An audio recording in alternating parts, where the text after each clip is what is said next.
Are you struggling with OET writing? Need help with the language? Keep watching this video where we check out the writing criterion of language.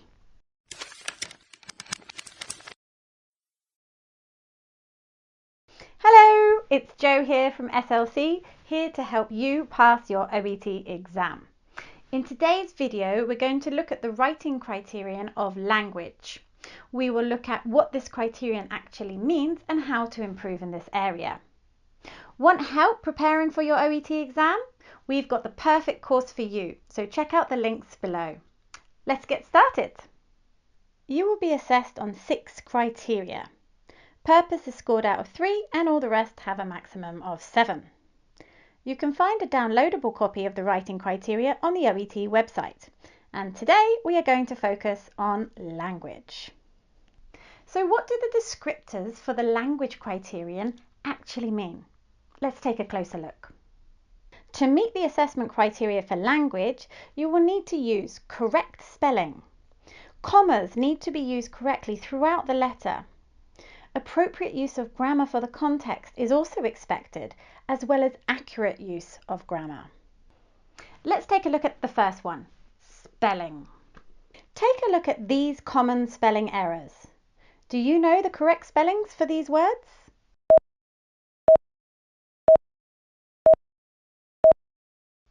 How many did you get right? These are words that are commonly used in the OET exam, and it's important that you become aware of any spelling errors that you may have so you can eliminate them before your exam. It's also a good idea to check common conditions and make sure you are spelling them correctly. Here we can see a variation in spelling for diarrhea. The first one is used in the USA and the second is used in the UK. It doesn't matter which variation you use, but it must be consistent throughout the letter and try not to switch between the two. So how confident are you with punctuation? Now, the correct punctuation can help add clarity and focus to your letter. Here are some things to think about. Are you confident with using commas in sentences? Do you take punctuation into account when proofreading? Do you over or underuse commas? Practice your use of punctuation leading up to the exam. When you check your letter at the end, check that your punctuation doesn't make the reader need to reread any parts of the letter. And don't overdo it. Take a look at these sentences. Can you spot the mistakes?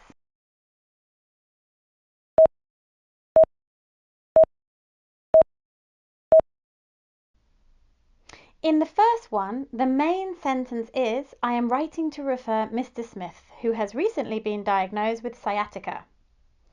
Aged 45 is extra information, and so this needs to go between commas. The H of he at the beginning of the next sentence also needs a capital letter. After time phrases such as on admission, after discharge, you need to put a comma. Names need capital letters. Here we should also remove the last comma in the sentence and replace it with and, so it reads less like a list and is more cohesive. In this third example, we can see that there are too many commas and they are used inappropriately. There should not be a comma after appreciated, and in addition to has been used incorrectly as well. This is a connector and does not have commas before or after it. It is always followed by a noun rather than a clause, as it has been done so here. So instead it should read as, in addition to assistance with her daily activities. Alternatively, you could do it like this. Split the whole thing into 2 sentences and say, it would be appreciated if you could monitor her medication and diet. In addition, comma, she requires assistance with her daily activities. Now let's take a look at using the appropriate grammar for the context. One aspect of language which is used in OET letters is the passive voice. The passive is formed with the verb to be in the appropriate tense and the past participle of the main action verb. And it is particularly useful for OET letters in shifting the focus to the patient and their treatment rather than who carried out the action. although do take care not to overuse it inappropriately. Here are some common errors with passive. Can you see what they are?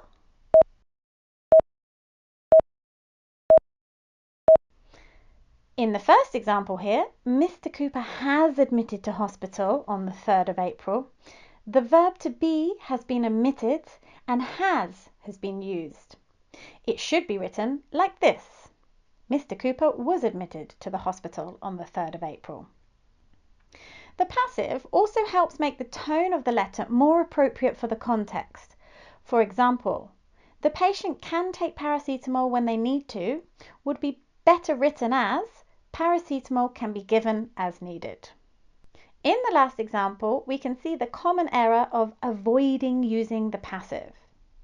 We gave the patient advice about lifestyle changes, for example, his diet and exercise. It would be better to use the passive, as by using the passive, we shift the focus onto the patient and the action taken. Like this. The patient has been educated about lifestyle changes regarding his diet and exercise. Much better for the context. Another area of language which you should take a closer look at when leading up to your exam is appropriate use of linkers. Shall we take a look? Look at these examples. How do you think they could be improved?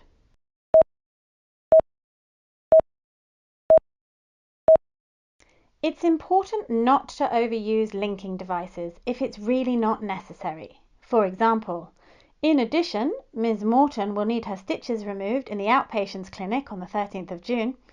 This can be written just as effectively without the linking device. It is also important to be familiar with a wide range of linking devices and know how to use them correctly. If we compare these two sentences, Mrs. Morton is now able to mobilize. Moreover, she lacks confidence with using the stairs. Moreover is more suitable for academic writing and shouldn't be used in OET letters. Ms. Morton is now able to mobilize but lacks confidence with using the stairs would be more appropriate. Time expressions and sequencing are another important way to use linking devices to enhance your letter. Here we can read, during the time that Mrs. Morton has been in hospital, she has had no complications. But this is a bit long-winded and unnecessary. It would be better and more concise to say, during hospitalization, Ms. Morton's stay was uncomplicated. Using clauses effectively is another way to use language appropriate to the context. Let's take a look. One of the advantages of using clauses is it's another way of combining information in an effective and succinct way. Compare these pairs of sentences. Which ones do you think are more effective?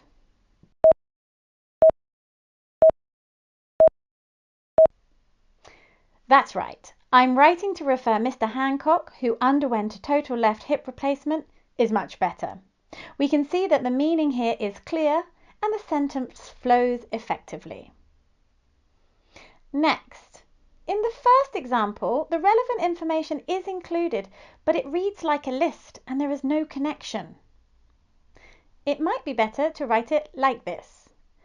Physiotherapy sessions, which will take place twice a week at the retirement home, will continue until Ms. Henson's review appointment with the surgeon. In this example, there is a connection between the information, and the relative clause helps to emphasize the frequency and the venue of the sessions. And don't forget the commas. And finally, you can use participle clauses to help show that you have control of more complex structures. For example, this. Despite having completed the course of antibiotics, the infection persisted. Again, don't forget that comma. And now, what about accuracy? A few minor mistakes in the OET writing is probably going to be okay, but as long as they do not interfere with meaning or change it, and as long as they do not cause strain for the reader. Think about it this way, if you make too many errors, you're not providing a clear message for the reader, and that, as I'm sure you would agree, is what all healthcare professionals need to do, right? Let's take a look. Here we have some examples of common errors. Can you spot them and correct the error?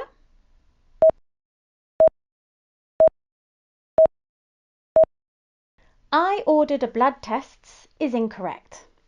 Blood tests is plural, and so there should be no article. It might also be better to use the passive here, so would be more effectively written like this: blood tests were ordered. This helps to focus on the actions taken rather than who took them.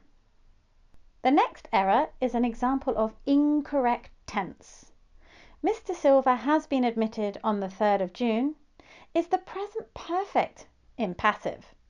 Now, we know the date of admission and that it is a completed action in the past, so we really need to use past simple here. So, Mr. Silver was admitted on the 3rd of June. Now, here we have an example of word order error. It would be also appreciated if you could encourage her to continue her exercise program. This should be written as: it would also be appreciated if you could encourage her to continue her exercise program. Another common error is word formation. You should be confident about which part of the word you need to use: adjective, noun. Mrs. Green presented to me today with increased swollen of her right knee. This is clearly using the incorrect word form because swollen is an adjective, and here you should be using a noun because increased is the adjective which describes the noun. So, the correct version is: Mrs. Green presented to me today with increased swelling of her right knee. And here we have an example of an error with a linking device. In this sentence, Ms. Jackson has diabetes. In addition, she takes metformin. The incorrect use of in addition here interrupts the flow of the letter. In addition is a linker for adding information, and in this context it would be more appropriate to use a linker which expresses result. For example, Ms. Jackson has diabetes, for which she takes metformin. Top tips for language. Review simple and complex structure and know how to use them confidently. The more confident you are when you take your exam, the more effectively you'll be able to write. Check your punctuation and spelling. Allow time for checking through your letter at the end. It's important to reread your letter and focus on any language errors that you might have made. Focus on typical errors identified during your self-study preparation. So thanks for watching. If you want to see more videos like this, don't forget to subscribe to our YouTube channel. Hit the bell so you're notified every time we post a new video. We've got loads of great ones coming up in this season. If you're preparing for your OET exam, we've got a range of courses that can help you, so check out our website.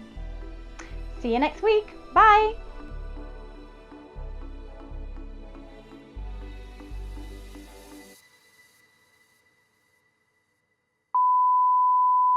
Oh no, this is a long one. Oh, am I videoing that? Oh, I am. Ooh. That way you are... Is that okay? Okay. Okay, I'm gonna chuff this up, I'm sure, but let's give it a go. If you want to see more videos like this... So thanks for watching. If you want to see more videos like this, don't forget to subscribe to our YouTube. If you want help with your OET preparation, check out our range of courses on the... So thanks for watching. Now I know what the movie stars feel like, you know. Having to do take 27. Oh gosh, this is going to be a disaster. Oh, I'm recording. Oh no. Did I record that whole lot then? Oh.